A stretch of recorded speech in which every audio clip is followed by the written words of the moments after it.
On today's episode of The Front Row, we are at the Texas Tech University School of Music. Our special guest on the program today is Dr. Roger Landis, who is senior lecturer here at the School of Music, and he is also the associate director of the Vernacular Music Center. Roger, welcome back to The Front Row. Thank you for being our guest today. Thank you, Clint. It's great to be back on. Well, one of the things that I love about interviewing you is because I never know exactly what we're going to talk about because you do so many things, so many interesting things.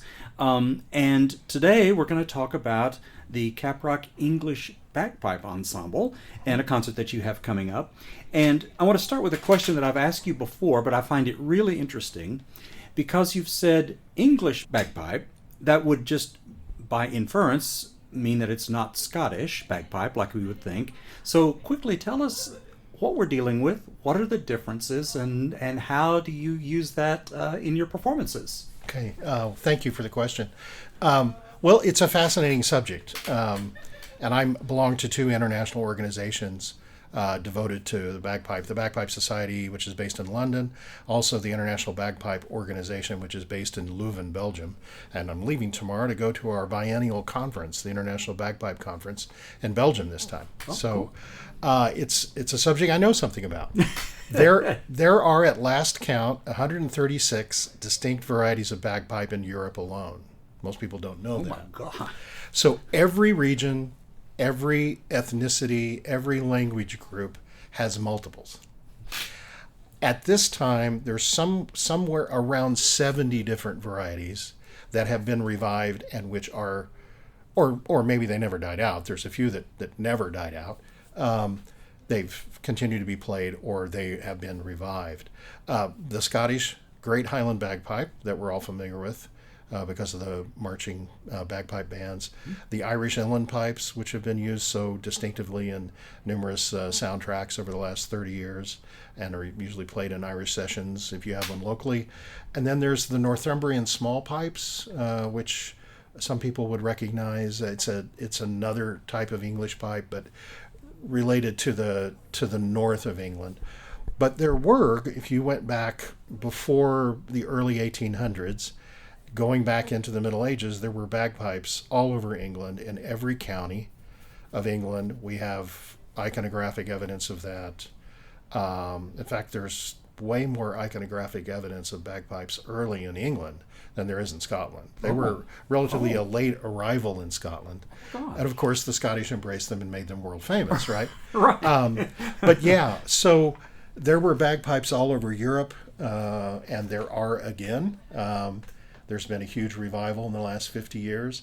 And so what happened with the English bagpipes that we play is there were a few builders in England in the 1970s, late 70s, who decided that it would be a good idea to have an English bagpipe. They weren't using the word revival, but that's what they did. They developed a modern version of the older English bagpipe that had died out. And that instrument, it just so happens, is very closely related to bagpipes that have continued to be played in France and in Belgium, the Flemish pipes.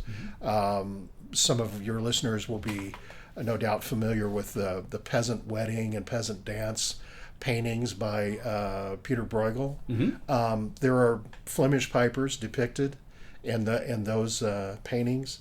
In fact, the maker of our instruments, the first one he made, he extrapolated measurements from theorizing how tall those two men were in those paintings, and he measured the instrument, and he built one, and it worked. Oh my gosh! Yeah, okay, great. He was at the Royal College of Furniture in London in the mid '70s when he did that.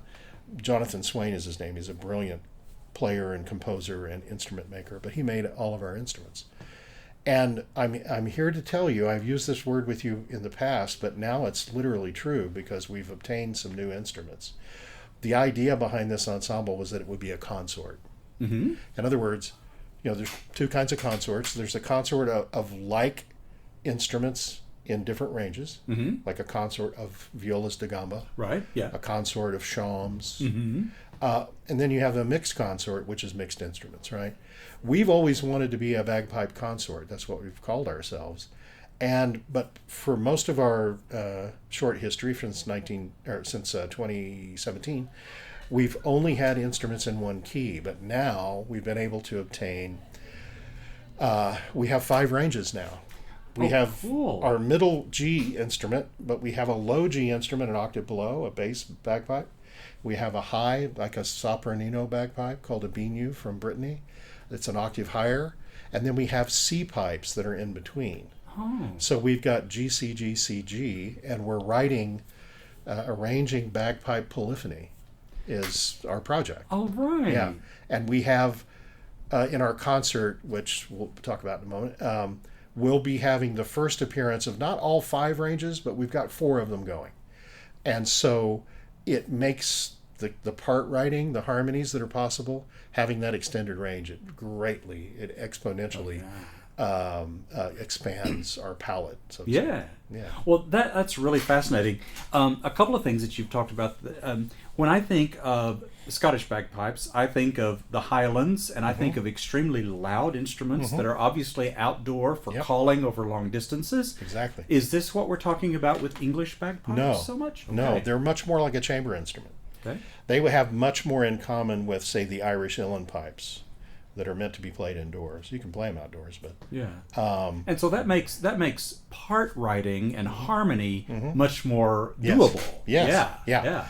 because you can hear the internal parts, and the instruments as they are built, they're built to balance.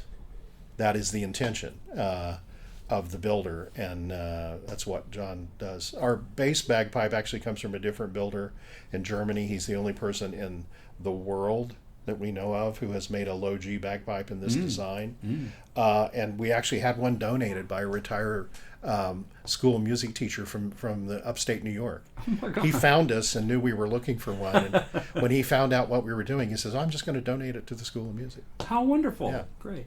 Well, we have an opportunity to hear these pipes Yeah. played and on display and in harmony, as it were. A concert coming up. Tell us about it. So I mentioned the conference. The conference came about because of the first International Bagpipe Day, which was in 2012. That was scheduled, and the people who started that decided to have a conference in London at the University of London. And so every 2 years since we've done the conference. But International Bagpipe Day is annually on March 10th. It just so happens that we were able to schedule Hance Chapel on the campus for March 10th. So we'll be celebrating International Bagpipe Day with 8 students who are currently enrolled in Bagpipe Ensemble for credit here at the School of Music. That started last fall. My co-director, Dr. Patrick McLaurin, is part of the ensemble now, and also we have Justin Glosson, who is Dr. Glosson is a graduate of our program here. He teaches in the LASD program. So there are 3 of us who are, 2 who are faculty, 1 who is an alumnus, and then we have 8 students who will be playing with us. And so these students have been working really hard for a semester and a half. Bagpipes are not easy to play. Sure. And none of these students had any experience with bagpipes. Through the generosity of the School of Music, we have student instruments for them to play, which they can practice on. And they've been learning and working really hard. So we'll have it's the first time all the consort instruments have been played together. And for many of these students, it'll be their first performance on bagpipes in their lives. Wow. So it's an August day. It is. Yeah. That's great. Yeah. How exciting. It is. That's It's really very cool. Will you do some of your own arrangements, your own pieces? Where's the literature going to come from? So we draw the literature from bagpipe traditions and also vernacular traditions that are, let's say, bagpipe adjacent, right? Okay. So there's a huge repertoire, historical repertoire, from all regions. Most of it is dance music.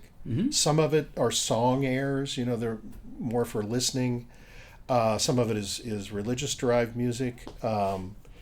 And so we draw from all areas. We feel like we should be as ecumenical as we can be because the instruments will do it. Yeah. And it also shows that what the instruments are capable of, but it also broadens, now that we have these students enrolled, it broadens their experience of maybe a relatively narrow strata, but very wide, drawn from a very wide cross section of of vernacular traditions. I mean, we've even done American music. We're arranging some Appalachian pieces to play next fall. We've done some shape note hymns. We've arranged those. Most of the arranging I have done historically, but Assistant Director McLaurin is starting to do that more and more. He has an extensive background in Highland piping, Scottish piping, and he's starting to arrange for the ensemble. In fact, our fall performance, most of the last November, most of the repertoire was chosen by him. And so he and I consult and we find things. And now that we have these students who are learning, we choose appropriate literature for them. We write the parts so that they're achievable, right? And also, as they grow as players, we will stretch our part writing to suit. And also, we're doing something here that I don't know any other ensemble in the Western Hemisphere is doing. Not to sound grandiose, I think that's literally true. There are ensembles in England and in France who do this, and in Belgium, but combining bagpipes in different ranges like this is unusual. And the low G pipe that we have, there's only a few of those in the world. I think maybe 5 or 6 have been made, and we got one. So that sets us apart. Yeah, sure. Yeah. And so we're, director and co-director are learning what the possibilities are for these instruments. And in a way, we're playing a lot of really old music, but we're doing it in a really new way. Yeah. So it's a new territory for us. Well, how exciting is that? It is very exciting. Yeah, exactly. So tell us again all the details on the concert. Okay. The concert is on Tuesday, March 10th at 8 p.m. in Hance Chapel. It's free of charge. We're on the campus. It's the building that I think is closest to the corner of 19th and University. Easy access off of University. Concert will last about an hour. No intermission. And that chapel, the acoustic in that chapel is absolutely fantastic for what we do. Yeah. We don't need any sound reinforcement. I mean, we're loud enough. We're not too loud, right? Yeah, but we're loud enough. And the way everything mixes and the acoustic and in that space with the arcades going down the side is just beautiful. Works. Yeah, I love that. Yeah. Great. Well, how exciting is that? Roger Landis, Dr. Roger Landis, has been our guest on the show today. Roger, as always, thank you so much for everything you do for the Vernacular Music Center and for Texas Tech and for bringing us all these cool concerts. Well, thank you, Clint, for everything you do for the arts in Lubbock and have done for a long time. It means a lot. Well, thanks a lot, and we look forward to the concert. Great. See you there.